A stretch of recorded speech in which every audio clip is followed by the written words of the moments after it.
Hi,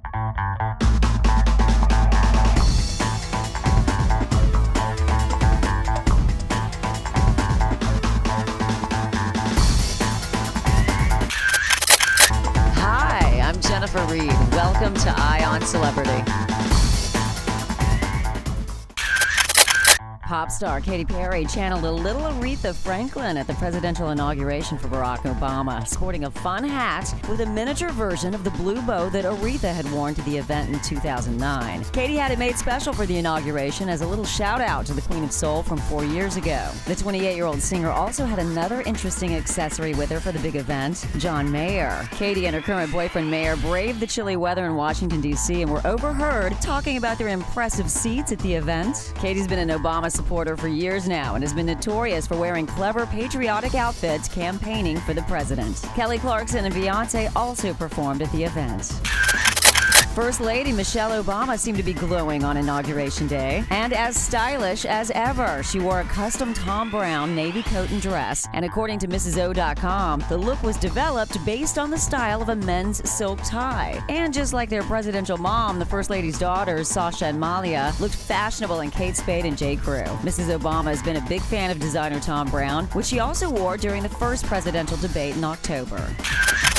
Sexy leading man Matthew McConaughey has wrapped up shooting of the Dallas Buyers Club in New Orleans and is finally starting to put some muscle back on, and women everywhere couldn't be happier. McConaughey plays an AIDS patient in the film and had lost a mega amount of weight for the role, so we're happy to hear he's done with filming and getting back to his buff self. Unfortunately, though, he may not be working out with his longtime buddy Lance Armstrong to get back in shape. Everyone's been buzzing about the Lance Armstrong doping scandal, and McConaughey finally gave his opinion on the subject. The actor says at first he was mad at his friend for lying, and now he's just sad for the former cycling champ. He said, quote, "Where I am now is I've put myself out of the way, and I am happy for this guy who has now chosen to re-enter this new chapter of his life, a truly free man." And the weight he had on his shoulders without the boogeyman under the bed, the skeleton in the closet that he's carried for 14 years. 14 years he lied and carried that lie with him, unquote. McConaughey also added that as Oprah stated in the Lance Armstrong interview, the old line, "The truth will set you free," McConaughey says she forgot one part. Quote, "It's miserable in the beginning," unquote. McConaughey and Armstrong have been pals for a long time, calling Austin, Texas their home, and have been known to often ride bikes together.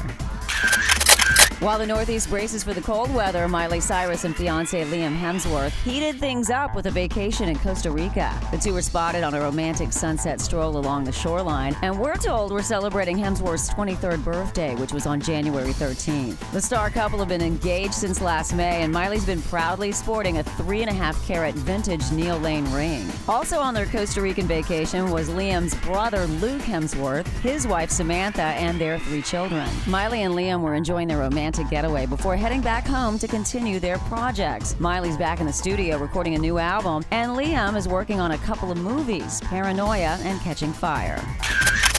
9-time U.S. national figure skating champion Michelle Kwan married Clay Pell over the weekend. Kwan skated to Fields of Gold as her Olympic swan song in 2002 at the end of her Olympic career, and incorporated that same melody into her wedding ceremony. Kwan's new husband Pell, a JAG and lieutenant in the U.S. Coast Guard and director of planning on the national security staff at the White House, dressed in full uniform for the wedding ceremony, while Kwan wore an ivory Vera Wang gown. The couple celebrated with 240 family and friends, including some fellow Olympians, and shared self-written vows along with a kiss before the originally scheduled traditional wedding kiss. The minister even joked about that first kiss, and the entire procession erupted in laughter. Kwan is now senior advisor for public diplomacy and public affairs. She divulged to People magazine back in September that before meeting Pell, she didn't believe in love at first sight, but she has since changed her mind.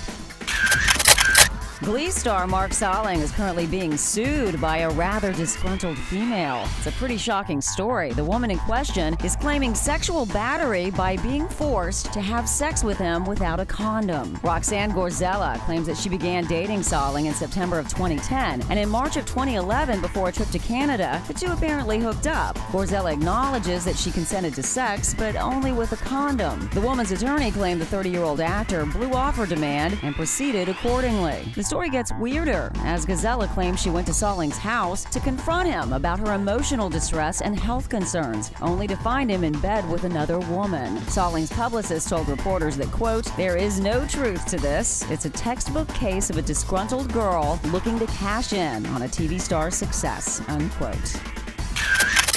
That's it for now. I'm Jennifer Reed.